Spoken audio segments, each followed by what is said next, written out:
Coming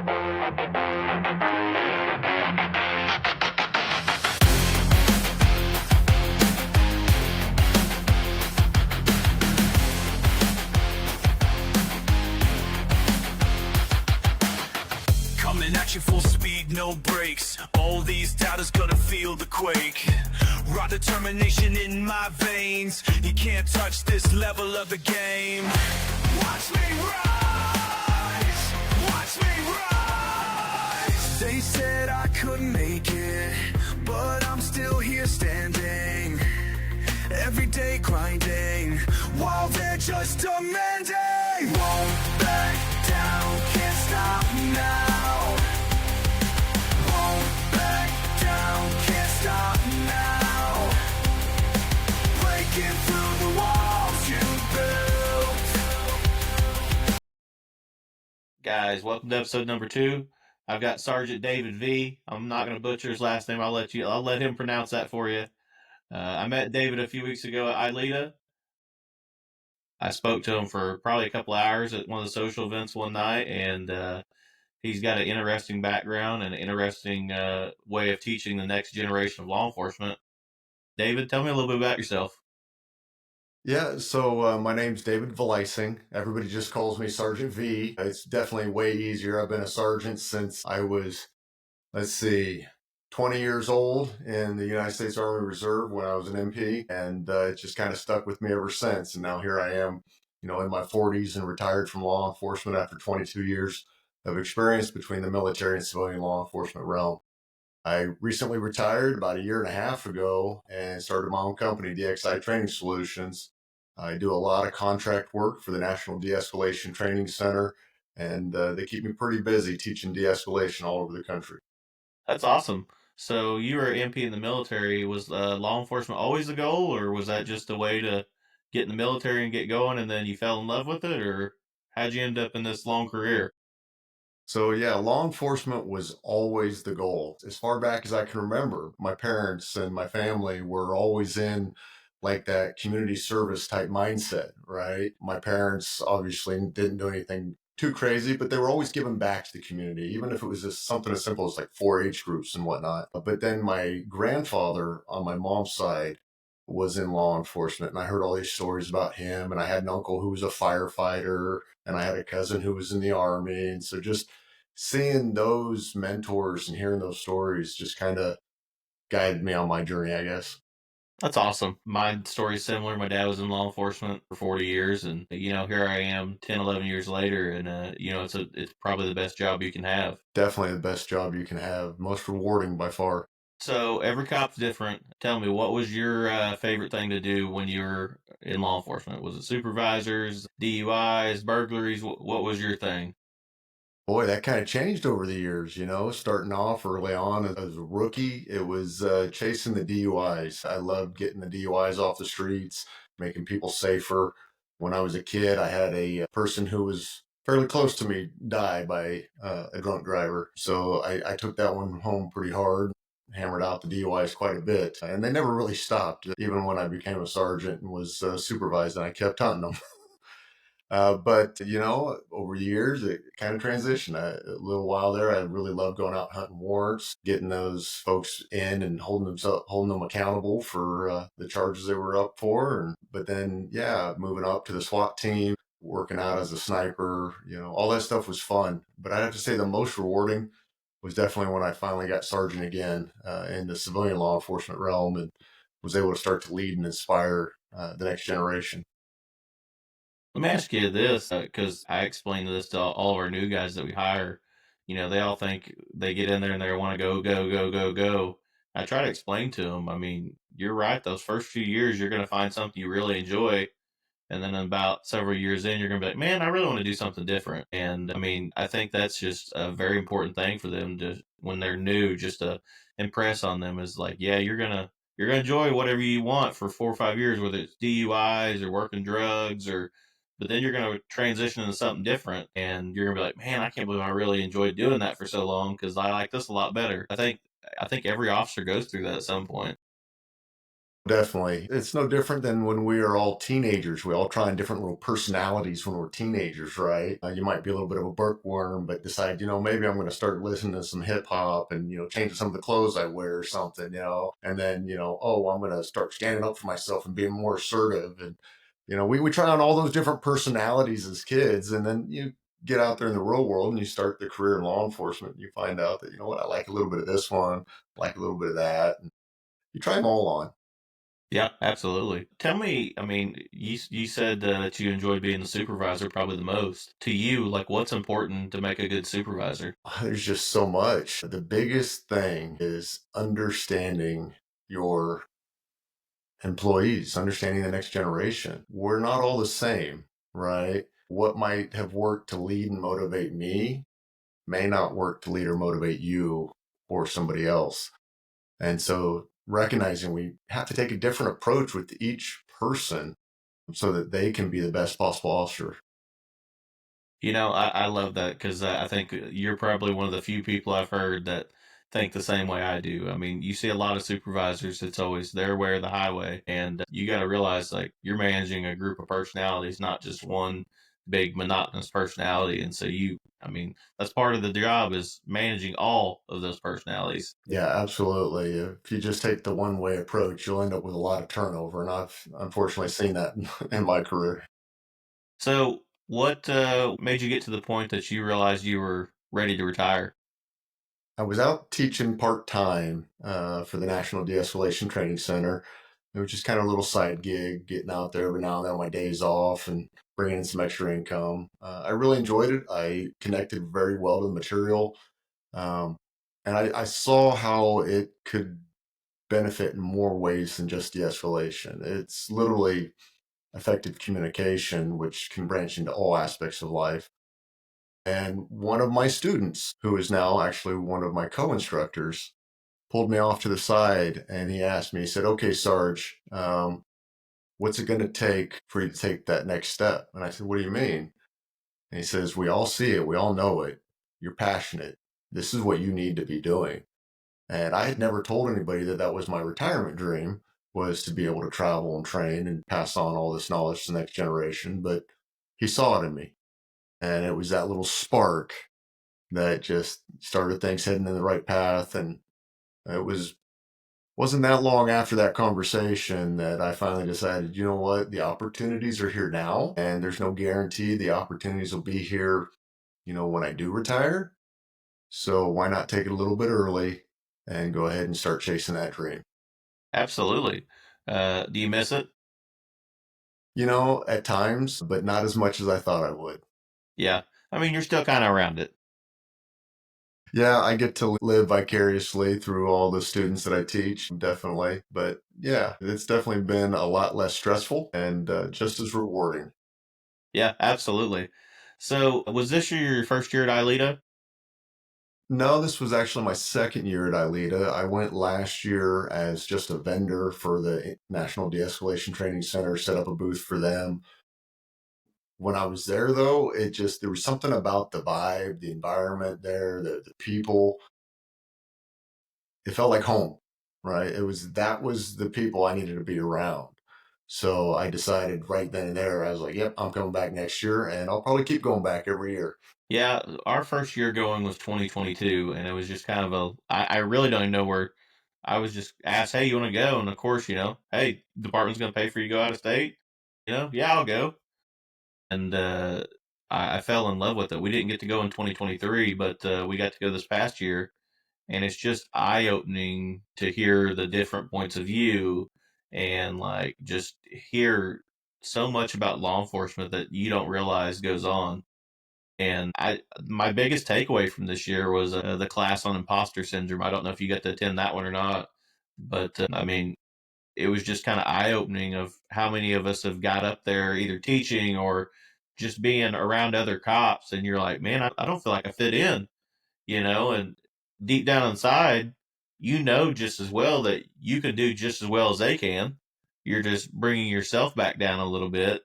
And it was kind of eye opening because I sat there and I was like, I've had that exact same feeling plenty of times. And, like there's stuff that I may be way better at that than they are, There's no need to be embarrassed. And that was probably my biggest takeaway from this year. But it's great to get up there and network and meet people from all over the world. And I love it. Yeah, it's definitely a great environment for that. There's no doubt that you could go for just a single day and you'd have more takeaways than you could implement in a whole year, let alone going for the whole week, trying to implement everything that you would learn in that week.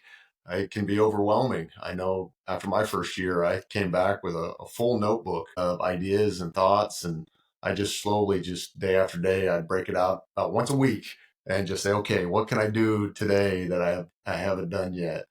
And tried to start implementing small little changes here and there. If you try to do too much, it can become very overwhelming. Absolutely. And I actually, that's how I kind of ended up doing this. I always tell myself when I'm not at work, like I try to shy away from law enforcement because I don't want to talk about work. But deep down inside, like I do enjoy and talk about law enforcement. I may not want to talk about, the place I work at all the time, but like police stuff, I love talking about it.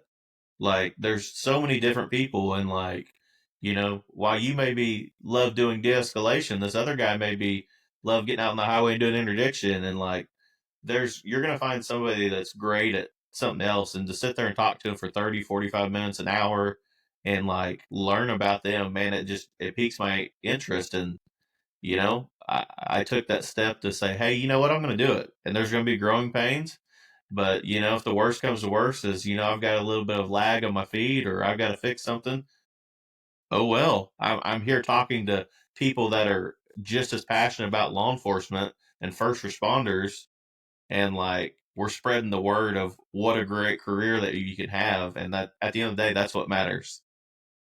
Yeah, absolutely. Getting the word out there, inspiring the next generation. I definitely couldn't have said it better. I remember right you were sitting at that table at Aelita in the after hours, and my girlfriend kind of gave me a little nudge. She's the people person. I really am not the people person. And she's like, you got to talk to this guy. He says he wants to start a podcast. I told him he should. Yeah, she did. And I've talked about it for a long time, and I was like, yeah, I'll get around to it. And then you go up there around everybody, and you see these people writing books and like, just talking all this stuff. I'm like, why don't I? I've got the time. Like, why not? Absolutely. If not me, then who, Yep. right? If not now, then when? Yep. And another thing I really took away this year was somebody said it doesn't matter how many people you have in your class when you're training, those people there are what matters. And that really stuck with me because, I think we've all had a class before where there's like 3 or 4 people and you're like, man, do I really want to teach that today? Like but the state's like, hey, we got to be here 8 hours. Like, how are you going to stretch 8 hours over with 3 people? And, it really hit home with me. Like, those 3 people that are there are what matters. And like, don't forget that. And so I think that's probably like my biggest takeaway for the year was like, it doesn't matter if there's one person there, 2 people there, 3 people there, like treat those people like they're the ones that are the absolute best, and let's get after it. Yeah, I think I saw that on a post where one of the instructors was talking about how small his class size was, and he was a little surprised by it. But John Bostain got on there and commented on his post and let him know, hey, man, it's okay. It's not the size of the class that matters, it's the quality of the training. And yeah, I definitely appreciated that too. It was kind of a little humbling. I got lucky. I had pretty good size classes.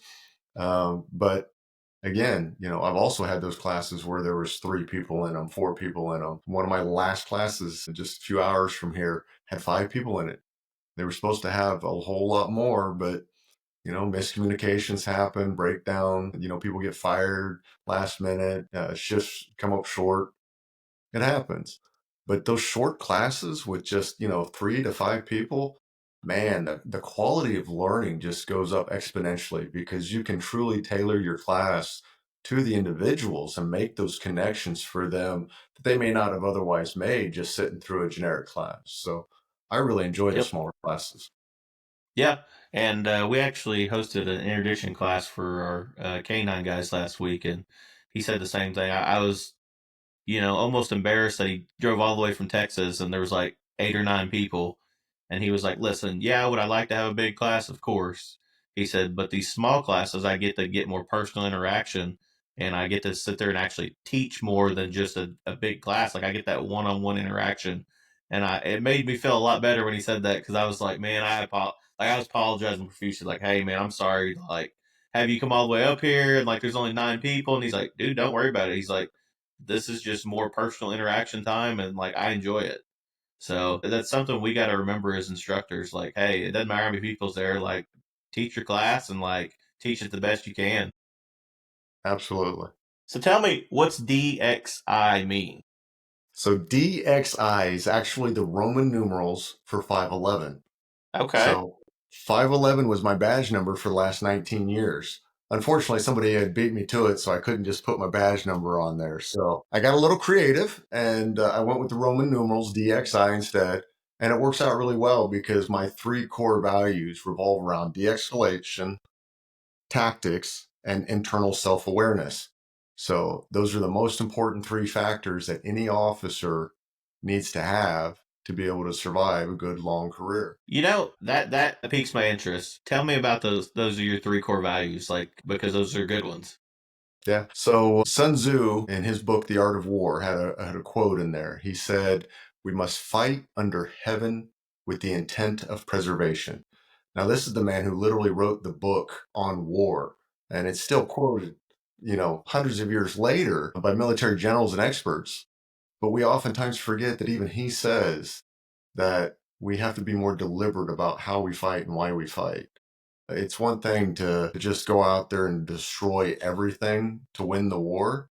It's another to do it intentionally so that you actually have something at the end. And so we must fight under heaven with intent of preservation. That's where I take the passion for de-escalation, because if we're ever going to preserve what we have here in our communities, it's through learning how to de-escalate situations so that we can bridge that gap between our agencies and our communities. As far as the tactics go, you got to be safe. De-escalation goes hand in hand with tactics. Unfortunately, we get good people in there teaching de-escalation, and we got good people over here teaching tactics, but they don't work together like they should. And so then you see an overabundance of one than the other, when we need to have a good, safe balance there, so that at the end of the day, we can go home. And another one of my favorite quotes was by Miyato Musashi, who wrote the Book of Five Rings. And he said that we need to make our everyday stance our fighting stance, and our fighting stance our everyday stance. In other words, we should always be prepared for battle, no matter what. Even if we're trying to de-escalate, our body language should be congruent with de-escalation, but yet we should be prepared to always defend ourselves or others. And then the last one, the internal self-awareness, that goes to Aristotle. He says, knowing yourself is the beginning of all wisdom. And if you don't understand yourself, you can't maintain that good officer self-control. And without that, everything else goes out the window. And so that's one of my favorite courses to teach, is the officer self-control, because once you can learn to control yourself or inspire yourself to make better choices, then hopefully you can inspire others to do the same.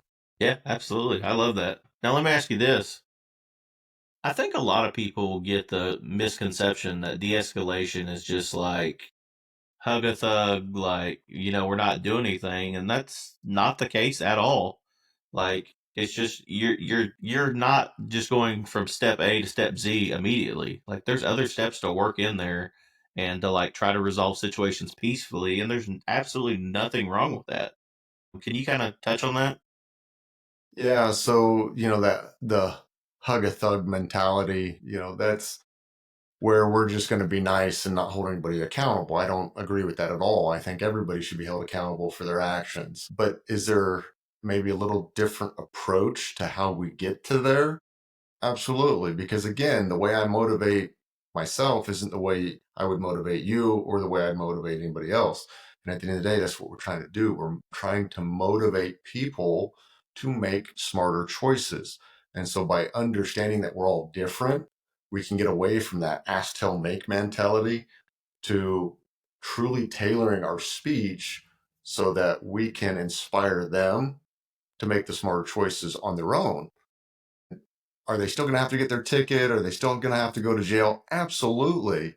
But they're hopefully going to recognize, because of the way we can tailor that approach, that they need to be held accountable, or they need to take that action, or to be better for them and everybody involved.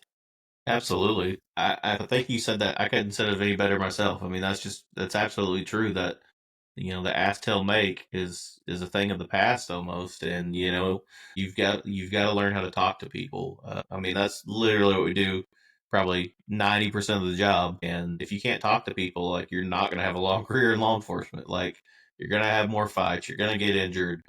You've got to learn first and foremost how to talk to people. Yeah, I unfortunately had several incidences over my career where I made it home, but I made it home after stopping by the hospital, or maybe, after a day or two of sucking it up for a while, decided I'd finally go see the doctor. And, broken hand, torn labrum, torn meniscus, a knee surgery, some degenerative disc in the neck and the back. It all starts to add up after a while. So it took probably longer than I should have to realize that there was a better way to do things. And when I finally started thinking outside the box and taking a different approach, it all started clicking. But luckily, I came across the National De-Escalation Training Centers program, where they took the lessons that I learned the hard way and they essentially time collapsed it into a 2-day course so that I could understand why what I was doing differently was actually working, as opposed to just, well, my gut was telling me this might work on this person, so I'll try something different. And oh, hey, it works.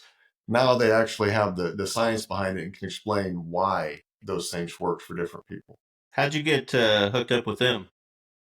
So Fort Hays State University here in Hays, Kansas, where I'm at, they got a grant to be part of the National De-Escalation Training Center's regional hub here. So they formed the regional hub, and as part of that, they worked with the police department, who became a sub-awardee of the grant, so that they could get some instructors involved and get going on it.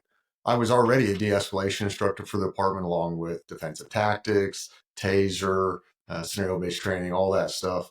And so when I saw that they were looking for instructors, I thought, you know what? I'm always looking for new training. If nothing else, I'll go to the course. It'll be a good refresher, or maybe I'll take away one or two things. And I ended up sitting in the back of the classroom going, where the heck was this 20 years ago? Why didn't anybody put this in a bottle and sell it 20 years ago? But it's crazy how that connection just basically jumped up and slapped me in the face while I was sitting in the back of the classroom. I was like, yep, that's it. That's the secret sauce I've been looking for. Yep. So, can you kind of touch on like what makes that different compared to like your normal just police training? So the great thing about that de-escalation course is that it recognizes we're all different, right? So traditional de-escalation, they say, okay, try these different little tools. Here's it. And then at the end of the class, you walk away, you've got a giant toolbox and it's got a whole bunch of tools in it, but they really don't tell you who or when which specific tool is going to work, right? It's just, here's a big toolbox, go forth and prosper. And so think back over your career, when you got your first de-escalation training at the academy, you probably had a small toolbox, a couple of things in there, maybe verbal judo's 5-step, hard style, or the 10 steps to the traffic stop. You showed up on your first situation where you had to de-escalate somebody. You opened your toolbox, you grabbed the tool, you set it down, you said, all right, I'm going to try open-ended questions. And the guy vents, but yet he still stays escalated. So you're like, all right, well, shoot, I'm going to go through here and I'm going to give him the chance to tell me no. So I'm going to break that one out on the table. And oh, hey, that one kind of worked, but no, I'm not quite there yet. So now I'm shuffling through and I'm like, okay, well, maybe I need to give him some options. So you give him options and boom, he de-escalates. And so now I go to the next call for service. And while I'm at that next call for service, somebody needs de-escalated. Which tool do you think I grab next? The one that worked last time. The one I used last time. I break out the options and I slap those on the table, but yet, does it work? Nope, Not everybody's always. different. Everybody's different. And so it's that big trial and error game. And the great thing about the NDTC's program is they teach you why certain tools work for certain people based upon their personalities. And by understanding their personalities, you can understand their needs, their motives, and their desires so that you can better tailor your approach to de-escalation and build more rapport to get that effective cooperation. That's awesome. And this class is free, correct? Through them? Yeah, it's absolutely at no cost to you or your agency. We are currently grant funded through the Department of Justice, through the COPS program. I think we've got 2 more years on the current grant. And as far as we can tell, there's hopefully the grant funding will keep up. So yeah, the next class is actually down in Tulsa on Monday. So I'll be driving down there on Sunday and teaching there for the next 4 days. Yeah, I know. I'm very disappointed. It fell on. I've got my doctoral residency those 4 days, and so I'm like, of course, 'cause I was so excited when you guys were talking about. It. I was like, that's awesome. You guys are coming to Tulsa. It's a free class. Like it's at the River Spirit. Like I'll be there. And then I started looking at dates. I'm like, you got to be kidding me. But I think we do have officers going. Awesome. Even if it's not me, our department's going to get exposed to it, and I think that's a great thing. Yeah, just keep an eye on our schedule. We're constantly going down there. The folks at the casino are great. They're trying to get all of their security staff through the training. I think we were coming up close to, I don't know, probably close to 100 people that we put through the training just through the casinos down there. But they want to get everybody, and they've got a couple hundred, they said. So Well, and you got to think about that. I've had this discussion with people before. The agency I previously worked at, we had the Hard Rock Casino, which is the Cherokee Nation's version of the River Spirit, basically. And there's so much that goes on there, and the security does not get the same amount of training that law enforcement does. And so for them to be able to get exposed to that kind of stuff, because they're dealing with the same type of stuff that we are, just on a smaller scale, with maybe a higher proportion of drunk people. But they're still dealing with those irate individuals. They're still dealing with people that bring weapons in the casino, all kinds of stuff, and they've got to be able to de-escalate and deal with them too. And I think that's awesome that they're trying to get their security trained because it's necessary in today's world. yeah, and a lot of them are unarmed. So imagine if we told the standard officer out there, hey, you got to go to work today, but you can't take your gun. 99% of them would just quit right there. Yeah, And absolutely. these guys are out there doing essentially the same thing, trying to keep that casino safe, trying to keep, a good environment going there and dealing with drunks, belligerent people armed with weapons. And they don't have the same tools. No, not at all. And you're absolutely right. Like you could never pay me enough to go up there and just say, I'm gonna go up there for fun with no gun and like, deal with people out there that are irate or drunk. Like, I'm sorry, you could cut me $1 million check, I wouldn't do it because it wouldn't be worth it. And so like I truly like I do have a special place for them because like they put up with a lot of crap, and so like it really does. It's awesome that they're getting that training. So let me ask you this: if somebody wants to host, is there other regional ones, or do you guys go across the U.S.? Like, how does that work? So yeah, we've got 3 active regional training centers. There's the Eastern, there's the Great Lakes region, and then there's the Central region.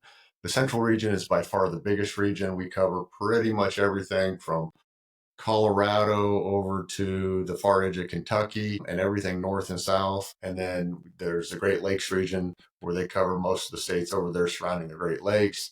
And then the Eastern region, which has got that New York, New Hampshire, the Northeast corner of the U.S. But the grant funding is very flexible and has helped us out. We've gone pretty much all over the country. Just in January, I was in Seattle, Washington. Even though they're not officially in the region, we were able to work it in and be able to go over there to Seattle, Washington, and we trained there for 4 days as well. So That's if awesome. anybody, yeah, if anybody wants to go to the training, they just need to look up the National De-Escalation Training Center, or you can Google Fort Hays State University and the National De-Escalation Training Center. They can get a hold of our training coordinator, Catherine. She can get them going, or they can look it up on my website. I got plenty of links to their stuff too. Like I said, they've been very good helping me out get my business up and running. So I throw them a bone and I help them out by posting stuff out on my website for them. So. Absolutely. And I think that's a big misconception in law enforcement that people don't realize, especially at smaller agencies, is there is so much free training out there through federal grants that like through Fort Hays State, there's the different counter drug centers around the country, and they don't just teach in one certain area. Like if you get on there and look, like they'll have classes.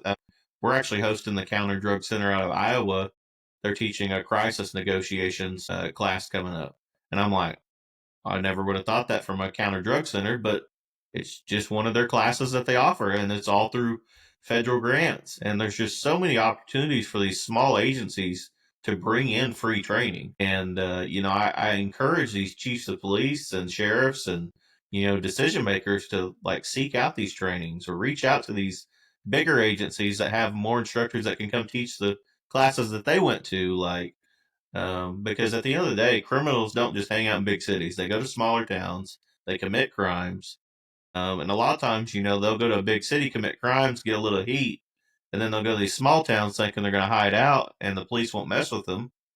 Well, no, you're going to eventually have contact with the police, and they need to be able to know how to handle those situations appropriately. Absolutely. I looked up the statistics earlier this year, and I was just on a webinar this afternoon where one of the folks on the webinar was talking about how it's an ungodly number of agencies. It's like 75% of law enforcement agencies have less than 50 police officers. And out of those, it's even a higher number that have less than 10. Right. So it's dramatic how many police officers are working for those small town agencies who just don't have the funds and the resources that the big departments have. So absolutely, they need to get creative and get outside the box as far as finding that training. How big was your agency? So the city of Hayes, the population here in the city is 22,000, but we have a daily influx over 40,000. And we had a full-time staff of, let's see, around 30 police officers. And that's Close probably to not that. enough. Yeah, no, we kept pretty busy. We kept pretty busy. And that's kind of the same way we were, except for ours wasn't a college, it was a casino at the municipality I worked at. We were a town of about 8,000, but it butted literally up to the Tulsa city limits, which is, 250,000. The metro is probably over 1 million. And, we had the casino there. And so, unfortunately, we always operated at a 8,000 town limit of officers where we had 12, 13 people, and we'd have two people out. And then on Friday and Saturday nights, the casino would be packed out just full of people, and you're like, where's the extra people at? But at the end of the day, we still had to do our job. Absolutely. And it didn't matter if there was 50 people there fighting and it was us in security, or if it was, just us two out on a traffic stop. Like, we had to handle business. And, that's kind of how I ended up on my journey here. Like, I'm never going to be the type that's like, I don't want my minimum hours of training and be done for the year. Like, I want as much training as I can put in my toolbox every year. And I'll give him a hard time just in case he sees this. But my old assistant chief, I'll never forget. He denied me a training one time, not out of maliciousness, but he was like, "Well, we're not going to send you." And I was like, "Okay." So I put in my vacation. I paid for it myself. And he looked at me and he's like, "Why would you do that?" And I'm like, "Because I want to be there. Like, I want to learn that." And I love him to death. I'm not talking bad about him. Like, if that's the worst that happens to me while I was there, just getting training denied, I survived. I loved working there. But, I'm that type of person. Like, if you're going to deny me, then hey, I'll pay for it myself, and I'll put my own vacation and go. Like, I was just going to sit around and play Xbox anyways. I might as well go be productive, and I encourage everybody, like, even if you don't want to pay for your class, go find those free trainings and go to them, and just add stuff continuously to your toolbox so that way you can make yourself the best you can be. Yeah, that's one thing I tried to stress to my guys is that if they felt like they weren't getting enough training, then there was nobody to blame but themselves. And all you got to do is get creative, right? There's webinars constantly where you can gain information. Guys at the department who'd love to go to the range and practice, sending rounds down the range, right? Who are good instructors who would be able to help, provide that extra mentoring they might need. Is it going to cost a little bit out of their pocket? Absolutely. But if you need it or if you want it, then there's no excuse. There's an old saying I used to love. It was, if it's important, nothing will stop you. But if it's not worth it or not important to you, then everything will stop you. So you just got to figure out, where does it fall? Yep, absolutely. And, I don't know if you remember, but we were talking like, our tribal agency's grown from probably 30 officers 5 years ago to now we're approaching 150 plus. And so, we've experienced tremendous growth, and we have an influx of new guys continuously. And, that's the first thing I tell them. Like, if you get a chance to go to training, take it. Like, doesn't matter what it is. Like, it may be terrible, but you'll probably still pick something out there you like. And if it's great, even better. Like, go to each training and find something you learn, because you never know when you're going to use that tool. I mean, it's crazy, like what we all deal with on a day-to-day basis. And, you know, no day, it's not, I mean, it's true. No day is ever the same. It isn't. So let me ask you this. What all do you teach besides de-escalation through your company? So I teach effective communication strategies for frontline leaders. So I teach the golden rules on how to communicate with your employees to build that trust and rapport so that you can maintain that relationship with your employees. I teach that officer self-control, the internal self-awareness, and I teach officer health and wellness. So at close to the end of my retirement there, I'd actually gotten up to 254 pounds, had high blood pressure, high cholesterol, all those bad things were sneaking up on me. And I finally decided enough was enough. So I went out and got all educated and learned how to do it the right way. I thought, I knew what I was doing, but kept hitting some brick walls. So I decided to get that extra help. And now that I know a little bit better, I put together a course to keep it simple for the next generation and help them make those smarter decisions sooner to stay healthier, to live out that long career. That's awesome, because like I can sympathize with that. Uh, Unfortunately, one day passed and then I was out of shape. It wasn't, a time period, but, unfortunately, I mean, it happens. I've lost 60 pounds over the last little under a year. And, Nice. but it's just, you don't realize how bad you let yourself go until you have that epiphany one day and you're like, man, I've really got to get back in shape and take care of myself to do the job, to go home to your family. You got to. And unfortunately, fast food's always going to be there right in front of you, enticing you, energy drinks, all the bad stuff. But we do have to make sure, we're going to the gym, taking care of ourselves. Because at the end of the day, like, we have to. Yeah, everybody's motivation is a little bit different, right? For some, it might be the family, making sure that they can get through that long career to be there for their family and loved ones. Others, it's they've got other goals and objectives and missions in their life they want to be able to accomplish. Whatever the reason is, if you let the job sneak up on you like it all too often does, it can affect those motivators and those goals. So that's part of why I like that officer health and wellness so much. It's part of that internal self-awareness. If you can learn to inspire yourself, then you can make those better choices. Absolutely, and you got to take care of your mental health too, not just your physical health. It's not just a one or the other. Like, take care of both, because if you're not right up here, it doesn't matter if you're in the best shape in the world. And so, that's something else that's changing. You hear a lot of officers, they don't want to talk about mental health. But at the end of the day, like, we've got to take care of both of them and make sure that we're squared away. Yeah, that's a couple that I bring that up quite a bit in either the officer health and wellness course or even when I teach de-escalation, because when I teach de-escalation, we talk about folks suffering through crisis and we bring up acute stress and post-traumatic stress. And I like to bring it home to the officers and relate that back to them because it's something that as a police officer, you're probably going to experience both acute stress and post-traumatic stress at some point in your career. If you don't, God bless, you had a lucky career. But those are some challenges we got to be able to recognize and take appropriate steps on early on. Otherwise, they do end up with that high blood pressure, the weight gain, the other issues, the nightmares, whatnot. Yep. So let me ask you this. I think every cop's biggest fear is being done. Once you start getting closer towards the end of their career, can you kind of touch again on there's life after law enforcement, and your life doesn't end when you retire? I mean, Yeah, we all too often start believing that we are the badge, right? That's all there is to us is we're just a uniform. We're just the person who goes in, does the job, goes home.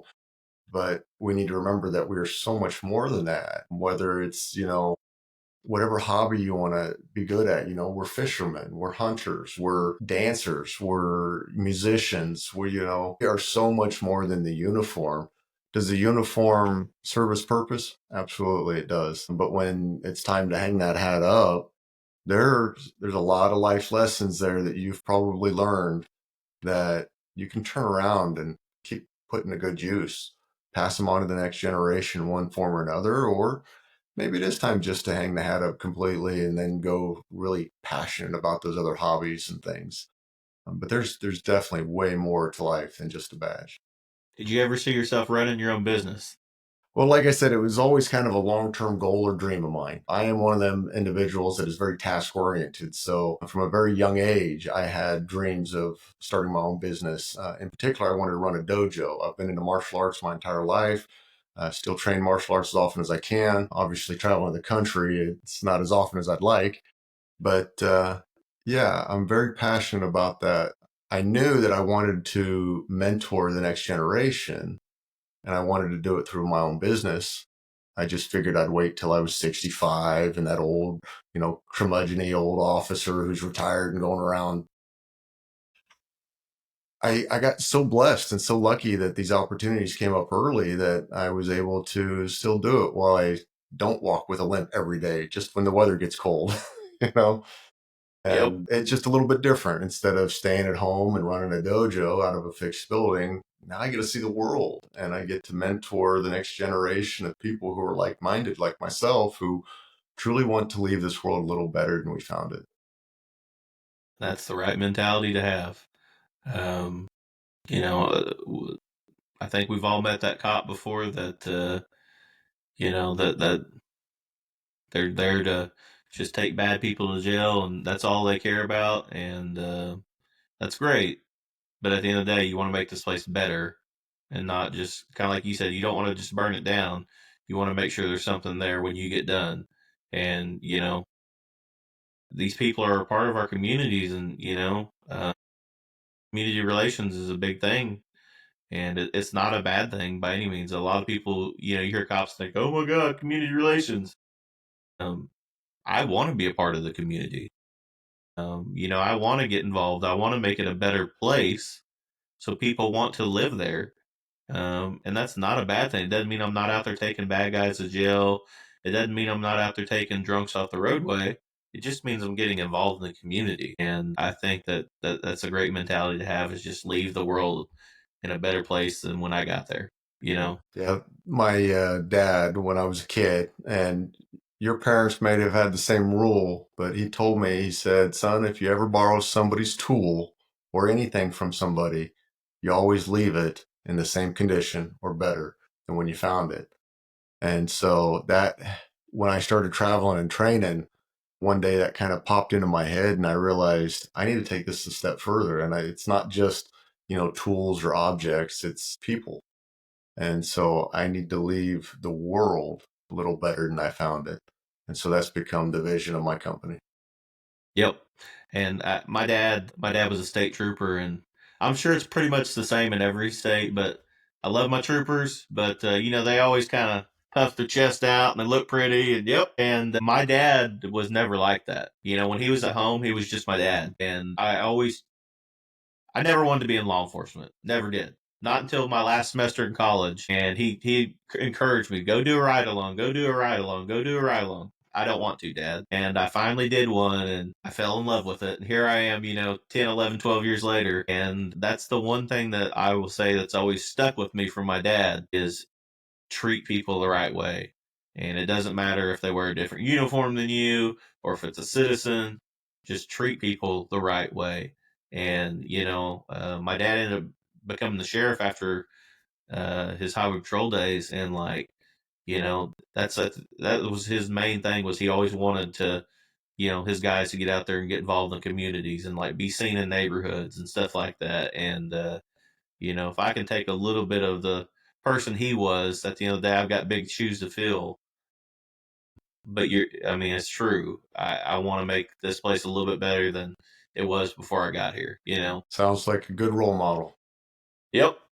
Well, David, we'll wrap this up. Tell everybody, where they can find, how to contact you, where they can find you, and how we can start spreading the good word of de-escalation. So if you want to attend any of the de-escalation training, just look up the National De-Escalation Training Center and Fort Hays State University. The websites are out there with links to our training coordinator, Catherine. Or you can go to my website, dxitrainingsolutions.com.